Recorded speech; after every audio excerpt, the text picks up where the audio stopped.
চাকরের বাচ্চা, এক কাপ চায়ের ওজন সহ্য করতে পারিস না, চাকরি করতে এসেছিস কেন তুই? আমি আপনার সিভি দেখে ভেবেছিলাম যে জবটা আপনি পাওয়ার যোগ্য, কিন্তু না, আপনি করিম চাচার সাথে যে ব্যবহার করেছেন তাতে আপনি আমার কোম্পানিতে চাকরি পাওয়ার যোগ্যই না। স্যার, আমি আপনার কাছে তুই আর জোরে করে মাপ চাইতেছি। ও যদি আমার মায়া থাকতো, এই ভুলটা করতো, তাহলে আমি কি করতাম স্যার?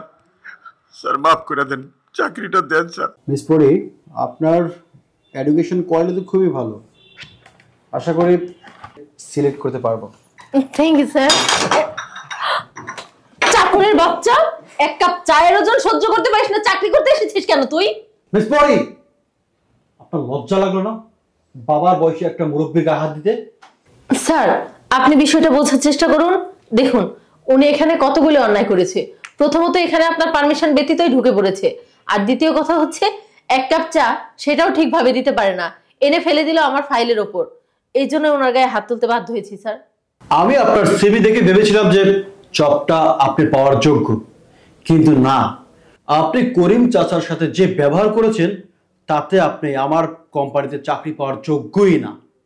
আপনি এই মুহূর্তে আমার অফিস থেকে বের হয়ে যাবেন, যান বলছি। না না স্যার, এটা করেন না। ম্যাডাম অনেক আশা নিয়ে আপনার কাছে চাইছে চাকরিটার জন্য, আপনার চাকরিটা খায় না স্যার। ভুল তো আমারই হয়েছে, আমার তো বয়স হয়ে গেছে, আমি বুঝতে পারিনি, যার জন্য চাটা ম্যাডামের কাছে পড়ে গেল। স্যার, আপনি ওনার চাকরিটা দেন স্যার।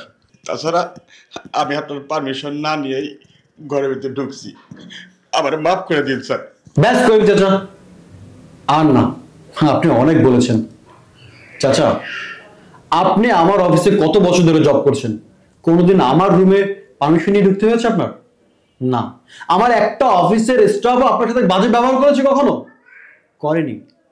কোন সাহসে এই মেয়ে আপনার সাথে বাজে ব্যবহার করলো, তা কিনা আমার সামনে? আমি তো এই মেয়েকে চাকরি দেবই না। এখনো বসে আছেন কেন? বের হন। স্যার, আমি আপনার কাছে তুই আর জোরে করে মাপ চাইতেছি। ও যদি আমার মায়া থাকতো, এই ভুলটা করতো, তাহলে আমি কি করতাম স্যার? স্যার মাফ করে দেন, চাকরিটা দেন স্যার। মিস পরি, আপনি হয়তো উচ্চশিক্ষায় অনেক শিক্ষিত, কিন্তু সুশিক্ষায় শিক্ষিত হতে পারেননি।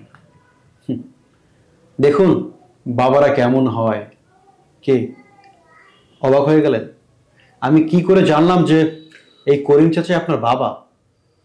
শুনুন তাহলে, আপনি যখন গেট থেকে ঢুকছিলেন তখন আপনি আপনার বাবার সাথে কি ধরনের ব্যবহার করেছিলেন সবকিছু আমি শুনতে পেয়েছি এবং দেখতেও পেয়েছি, কারণ ওখানে একটা সিসি ক্যামেরা লাগানো থাকে।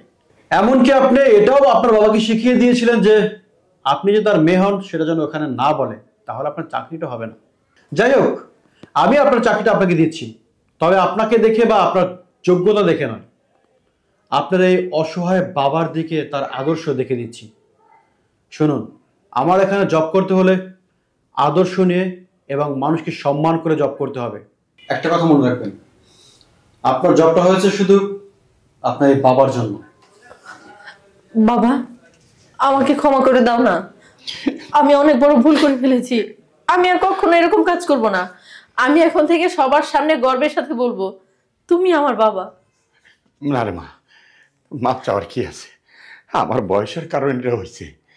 যাকে আমি অনেক খুশি। তুই যা বাড়িতে, আমি মিষ্টি নিয়ে আউনি।